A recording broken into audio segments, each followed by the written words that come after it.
बिस्मिल्लाहिर्रहमानिर्रहीम। अस्सलाम वालेकुम। कैसे हैं आप सब? उम्मीद करती हूँ कि आप सब खैरियत से होंगे। आज मैंने बनाया है मटन कुन्ना। बहुत ही ज़बरदस्त और डिलीशियस रेसिपी है और बहुत ही मज़ेदार बन के तैयार हुई है।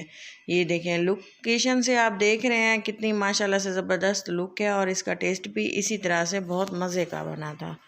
और उम्मीद है कि आपको मेरी ये रेसिपी पसंद आएगी, और अगर ये पसंद आए तो ज़रूर लाइक कीजिएगा और वीडियो को पूरा देखिएगा। अगर जो है आप ये रेसिपी बना के देखें, अगर आपको पसंद आए तो मज़ीद भी आप मेरी जो रेसिपीज़ है मेरे चैनल पे चेक कर लीजिएगा।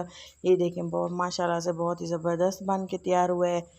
और मटन कुना बनाने की एक ट्रिक है कि इसको हम मिट्टी के बर्तन में बनाते हैं। ये देखें जी, सबसे पहले मैंने जो है मिट्टी के बर्तन लिया और उसमें जो है मैंने प्याज ऑयल शामिल किया और प्याज को गोल्डन ब्राउन करने के बाद थोड़ा सा अदरक लहसुन का पेस्ट ऐड करने के बाद अच्छे से भून लिया था। और उसके बाद मैंने इसमें टमाटर ऐड कर दिए हैं और टमाटरों को अच्छे से कुक होने देंगे। हरी मिर्चें भी साथ ही मैंने ऐड कर दी हैं और इसको थोड़ी देर हम ऐसे छोड़ देंगे पकने के लिए। और उसके बाद हम इसमें ऐड कर देंगे हमारा जो मटन हमने लिया था 1 kg, वो ऐड कर देंगे। ये देखें जी, हड्डियों के साथ लिए है, बोनलेस नहीं लिया। अगर आप जैसे भी बोनलेस बनाना चाहें, लेकिन ये हड्डी के साथ ज़्यादा मज़ेदार बनता है। असल जो इसकी रेसिपी है वो बोन्स के साथ है। ये देखें, हम इस अच्छी से मिक्स कर देंगे। बर्तन थोड़ा सा छोटा था, लेकिन इसमें जो मटन में जो पानी वगैरह था वो रिलीज़ होने के बाद ये सेट हो जाएगा, क्योंकि ये इतना ज़्यादा नहीं था। काफ़ी लग रहा था कि ये इसमें नहीं पक पाएगा, लेकिन नहीं, ये काफ़ी था। ये देखें, पानी रिलीज़ मटन ने कर दिया है। ये देखें, और ये थोड़ा थोड़ा कम होता जाएगा। आप ये देखें, अच्छे से हम इसको मिक्स कर देंगे मसालों के साथ। सेम शुरू में तो सेम वही प्रोसेस है, अच्छे से इसको मसालों के साथ भून लें। और भुने नहीं भी तो हम मसाले ऐड कर लेंगे तो इसका फ्लेवर बहुत ही अच्छा आएगा। ये देखें, मटन ने जो है पानी रिलीज़ कर दिया और साथ में मैं इसमें ऐड कर दूंगी मसाले। ये देखें, थोड़ा सा गरम मसाला है, लाल मिर्चें, सूखा धनिया, नमक और थोड़ी सी हल्दी है। ये बात याद रखें कि इस स्टेज तक आके मैंने इसमें कोई पानी ऐड नहीं किया। आप देख सकते हैं कि इसमें काफ़ी सारा पानी रिलीज़ हो चुका है, पानी निकल आया है और टमाटरों ने भी अपना पानी छोड़ा है। और इसी पानी में हम इसको थोड़ी देर पका लेंगे, जहाँ तक कि यह पानी खुश्क ना हो जाए। ये देखें, पानी अच्छे से खुश्क हो चुका है और हम इसी ऑयल में अच्छे से भुनाई कर लेंगे मसालों के, ताकि जो हमने प्याज और टमाटर ऐड किए थे वो कच्चे ना रहें और अच्छे से घुल जाएं और इसकी जो है कच्ची स्मेल भी ख़त्म हो जाए।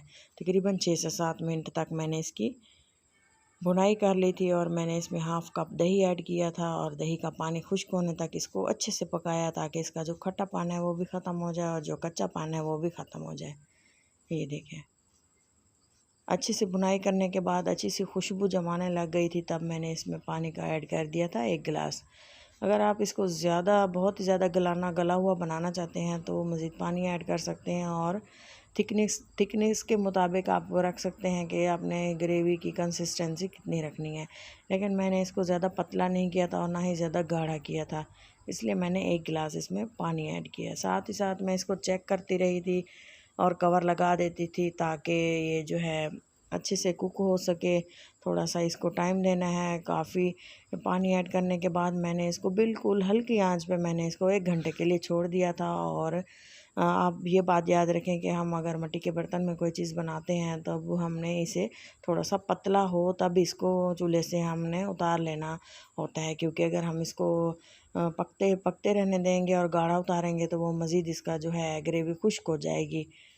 तो इस बात का ख्याल रखेंगे। और इसके बाद ये देखें, मैंने इसको मिक्स करती रही थी और ये देखें थोड़ी देर घंटे के बाद मैंने इसको चेक किया और ये देखें बहुत ही अच्छे से गल चुका है। और अब मैं इसमें ऐड कर दूंगी थोड़ी सी सब्ज़ मिर्चें साबुत और कटी हुई अदरक लास्ट स्टेज पे इसीलिए ऐड कर रही हूँ। इसमें जो है अगर हम इसे लास्ट में इस तरह से ऐड करके ऊपर से कवर लगा देंगे तो इसका जो फ्लेवर है वो बहुत ही ज़बरदस्त है, बयान कर नहीं कर सकती। अगर आप बना के देखेंगे तभी आप इसको फ़ील कर पाएंगे कि इसका फ्लेवर कितना ज़बरदस्त बनता है, अगर हम इसको लास्ट में ऐड करके थोड़ी देर के लिए कवर लगा देते हैं।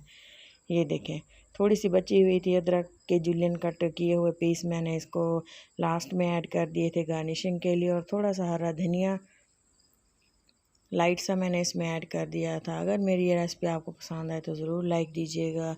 अपना और अपनों का बहुत सारा ख्याल रखें, दुआ में याद रखें। अल्लाह हाफिज़।